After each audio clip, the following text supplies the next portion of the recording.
Wahabi bilang bapak ibunya Nabi dalam neraka. Nah, ini orang-orang goblok ini, orang-orang nggak ngerti hadis ini. Saya tidak berani mengatakan ayah Nabi di surga. Saya nggak berani. Nabi bilang di neraka. Apakah saya bantah Rasulullah SAW? Saya nggak berani. Kalau anda punya dalil ayah Nabi di surga, saya akan mengatakan. Datangkan dalil yang sahih bahwasanya ayah Nabi di surga. Apa susahnya bagi saya mengatakan ayah Nabi di surga? Goblok. Ada satu huruf yang kamu hilangkan di situ. Huruf mim, mim nafi, mim yang berarti tidak, itu dihilangkan sama mereka. Harusnya inna aban nabi ma mata, tidak mati dalam keadaan kafir. Kemudian saya sampaikan juga bahwasanya jasa Abu Thalib lebih besar daripada jasa ibu Nabi. Ibu Nabi sekedar mengandung. Abu Thalib rela mati membela Rasulullah SAW.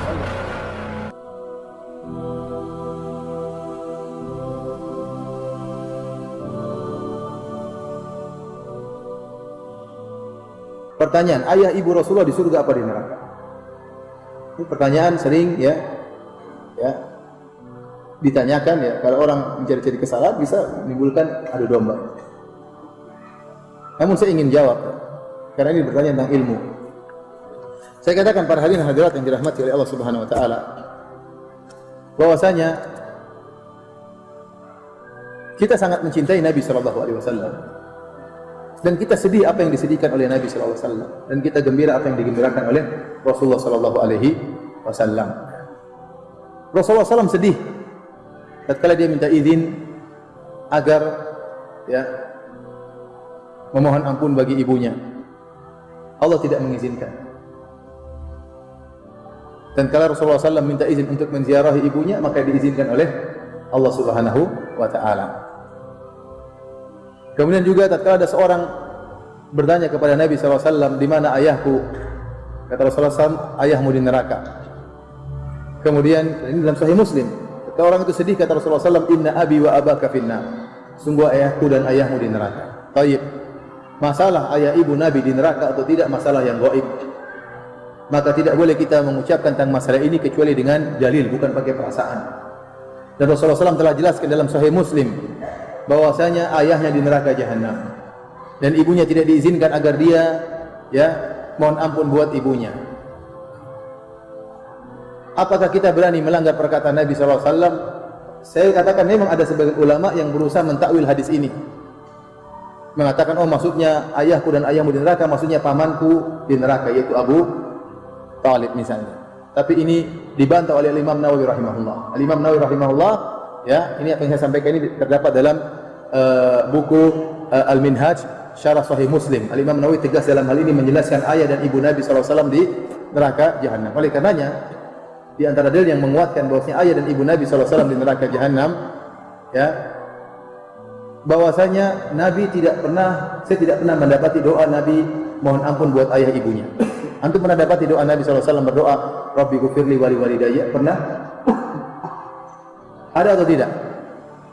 Padahal sebagai anak yang berbakti dia harus sering mendoakan kedua orang tuanya. Tapi saya tidak pernah menemukan Nabi berdoa Rabbi ghufirli wali walidayya. Yang ada dalam Al-Quran, Allah merintahkan kita berbakti kepada orang tua. Allah berkata wa qur rabbirhamhuma kama rabbayani shaghira. Tetapi doa Nabi sendiri, antum baca buku hadis-hadis, tidak akan antum mendapati Rasulullah SAW mengatakan ya Allah ampunilah aku dan ampunilah kedua orang tuaku. Jadi saya lebih condong kepada pendapat Imam Nawawi yang menjelaskan bahwasanya karena Rasulullah SAW menjelaskan kedua orang tuanya di neraka, maka kita ikuti perkataan Rasulullah SAW. Kita mendahulukan hadis daripada perasaan. Kita mendahulukan hadis Nabi, sabda Nabi daripada perasaan. Saya tidak berani mengatakan ayah Nabi di surga. Saya nggak berani. Nabi bilang di neraka. Apakah saya bantah Rasulullah SAW? Saya nggak berani. Kalau anda punya dalil ayah Nabi di surga, saya akan mengatakan. Saya ikuti, karena ini masalah gaib. Saya akan ikuti apa yang diucapkan Nabi. Datangkan dalil yang sahih bahwasanya ayah Nabi di surga. Apa susahnya bagi saya mengatakan ayah Nabi di surga? Tidak ada susahnya kalau ada dalilnya.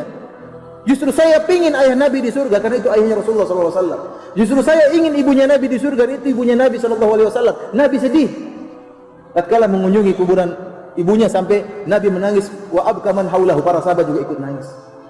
Tetapi kalau tidak ada dalilnya, masa saya berani ngomong sesuatu yang tidak ada dalilnya?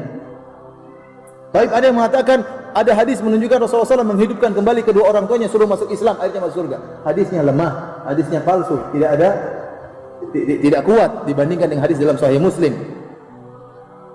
Dan wallahu alam ada hikmah di balik itu. Wallahu alam bisawab. Dia tidak tahu ada hikmah apa yang Allah kehendaki. Tapi pasti ada hikmahnya. Ada yang mengatakan dengan perasaannya, Ustaz, bagaimana ibu Nabi masuk neraka sementara Nabi pernah di perutnya selama 9 bulan? Saya bilang dia punya jasa. Namun demikian Allah mentakdirkan, sebagaimana Allah mentakdirkan ayah Nabi Ibrahim masuk neraka jahanam. Padahal Ibrahim tidak muncul keluar kecuali melalui air mani ayahnya. Iya atau tidak? Kemudian saya sampaikan juga bahwasanya jasa Abu Thalib lebih besar daripada jasa ibu Nabi. Ibu Nabi sekedar mengandung. Abu Thalib rela mati membela Rasulullah SAW sehingga tersebarlah dakwah tatkala itu. Namun tetap juga dia dalam neraka jahanam. Ada yang mengatakan, Ustaz, bagaimana anda memvonis Abu Bakar, ayah Nabi dan ibu Nabi di neraka? Bukan saya yang vonis. Saya enggak berani vonis. Saya pingin ayahnya Nabi masuk surga, saya pingin. Saya pingin ibunya Nabi masuk surga. Tapi Rasulullah yang mengatakan demikian. Rasulullah SAW yang mengatakan demikian. Ada yang mengatakan dengan perkataan-perkataan demikian, namun saya katakan kita mendahulukan perkataan Rasulullah sallallahu alaihi wasallam. Kita mendahulukan perkataan Nabi sallallahu alaihi wasallam. Syubhat yang paling kuat dalam masalah ini kata mereka bahwasanya ayah Nabi dan ibu Nabi dulu di masa fatrah belum datang dakwah kepadanya. Dan Allah berfirman, "Wa ma kunna mu'adzibina hatta nab'atha rasula."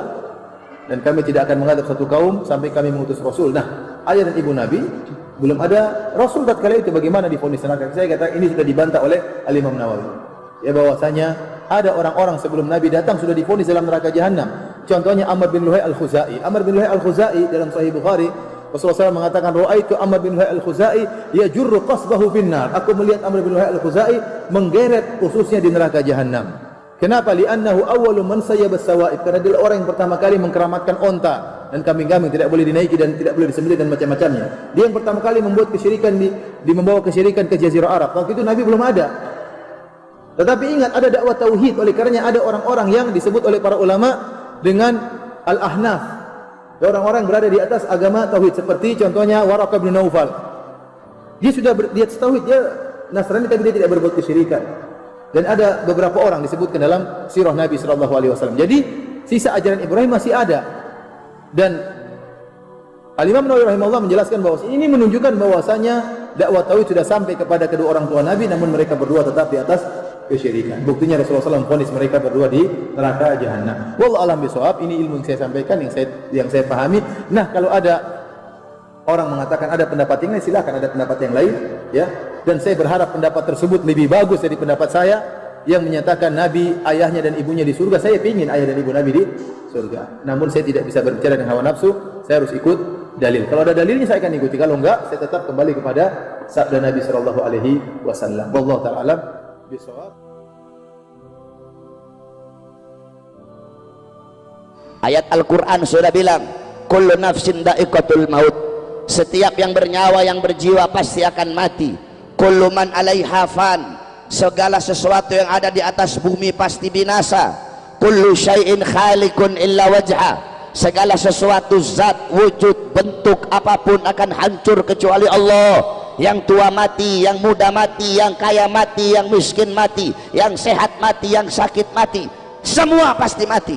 Wa kullu jadidin bal. Segala sesuatu yang baru pasti akan usang. Pakaian barumu tidak akan baru selama-lamanya. Rumah barumu tidak akan baru selama-lamanya. Mobil barumu tidak akan baru selama-lamanya. Daun-daun yang hijau tidak akan hijau selama-lamanya.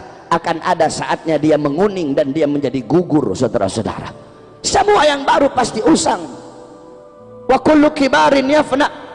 Semua orang-orang tua itu hancur. Semua orang tua itu binasa. Ana mayyitatun.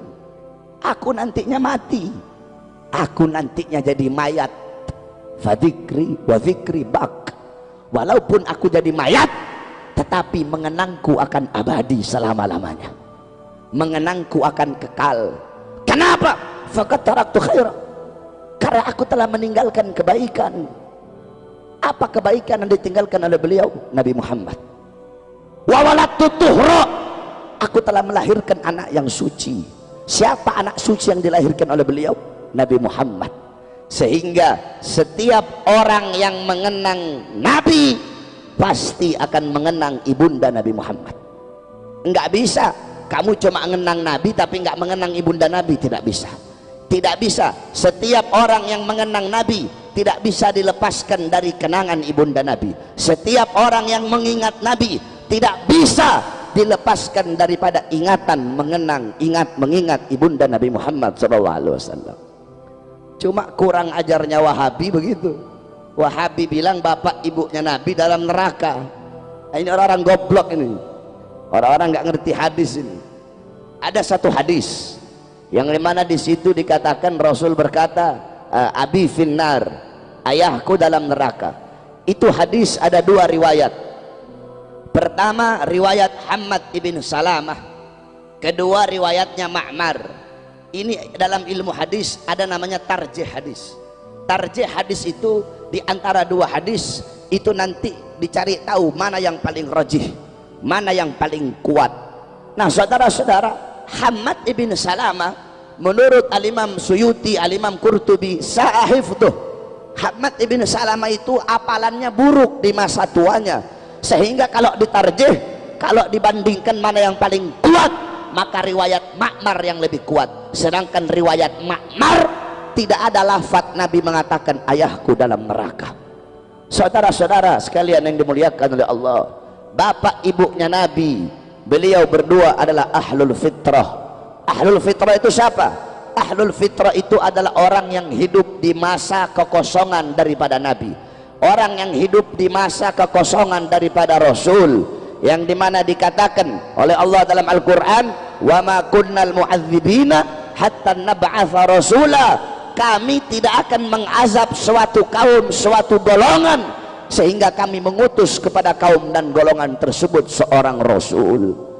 Nah bapak ibunya Nabi hidup mereka di masa kekosongan para Nabi, kekosongan para Rasul, dan ajaran akidah yang mereka anut adalah ajaran dan akidah Ibrahim, millata Ibrahim hanifah muslimah wa makana minal musyrikin. Wahabi pakai kata-katanya Imam Hanafi. Loh, Imam Hanafi bilang kok dalam perkataannya, gaulnya Imam Hanafi. Apa gaulnya Imam Hanafi? Inna aban Nabi sallallahu alaihi wasallam mata kafiran wa Abu Talib mata alal kufri. Goblok, ada satu huruf yang kamu hilangkan di situ, huruf mim, mim nafi, mim yang berarti tidak, itu dihilangkan sama mereka. Harusnya inna aban Nabi ma mata, tidak mati dalam keadaan kafir, dihilangin manya jadi mati dalam keadaan kafir. Imam Hanafi inna aban Nabi ma mata alal kufri, ayah Nabi tidak mati dalam keadaan kafir. Sama Wahabi mimnya dihilangin, inna aban Nabi mata alal kufri, padahal ada manya ma mata, tidak mati dalam keadaan kafir. Saudara-saudara, jangankan bapaknya Nabi, jangankan ibunya Nabi, terlalu jauh membicarakan beliau. Malik ibn Sinan, Malik ibn Sinan, waktu perang kakinya Nabi pernah tertusuk anak panah. Malik ibn Sinan dia kecup, dia cabut itu anak panah, kemudian dia kecup, dia telan darahnya Nabi. Kata Nabi, muntahkan wahai Malik ibn Sinan. Apa kata beliau? Tidak ya Rasulullah, aku ingin darahmu bercampur dalam darahku. Apa kata Nabi? Haram jasadmu disentuh api neraka wahai Malik ibn Sinan. Abdullah ibn Zubair, Abdullah ibn Zubair anaknya Zubair ibn Awam, waktu Nabi habis hijamah, Nabi waktu habis bekam, Nabi bilang, ya Abdullah bin Zubair, buang ini darah bekamanku di tempat yang tidak dilihat oleh orang. Dibawa sama Abdullah bin Zubair, dia lihat gak ada orang, dia minum darahnya Nabi. Habis dia minum, dia bilang, sudah aku buang ya Rasulullah. Di mana? Di tempat yang aman, gak bakal ada orang bisa lihat. Di mana? Di perutku ya Rasulullah. Kenapa ya Abdullah bin Zubair? Aku ingin darahmu bercampur dengan darahku ya Rasulullah. Apa kata Rasulullah? Ketahuilah bahwasanya Abdullah bin Zubair haram jasadnya disentuh oleh api neraka. Kemudian Sayyidina Uqasyah, Sayyidina Uqasyah ketika Nabi pulang dari haji wada, Nabi berkata, Nabi Muhammad berkata kepada para sahabat, jikalau ada dari kalian yang aku pernah berbuat zalim, aku rela dikisos. Semua sahabat diam. Ukasyah angkat tangan, saya ya Rasulullah. Apa kesalahanku wahai Ukasyah? Ukasyah bilang, ya Rasulullah, dulu waktu perang, ketika engkau ingin merapatkan barisanku agak terlewat maju sedikit ke depan, sehingga kau cambuk aku ya Rasulullah. Aku ingin membalas mencambukmu ya Rasulullah. Sayyidina Abu Bakar berdiri, Ukasyah, aku sahabat paling dekat dengan Nabi, aku yang pertama kali mengimani ketika Nabi Isra Mi'raj. Jangan kamu kisos Nabi, kisos saya saja, cambuk saya saja. Sayyidina Umar berdiri, Ukasyah, aku penggal kepalamu, jangan kau kisos jangan kau kisos Rasulullah, kisos saya saja. Sayyidina Ali berdiri, Ukasyah, saya dari kecil bersama Nabi, saya sepupunya Nabi, saya mantunya Nabi, Nabi mengajarkan banyak ilmu kepada saya, kisos saya saja wahai Ukasyah. Nabi bilang, diam kalian semua.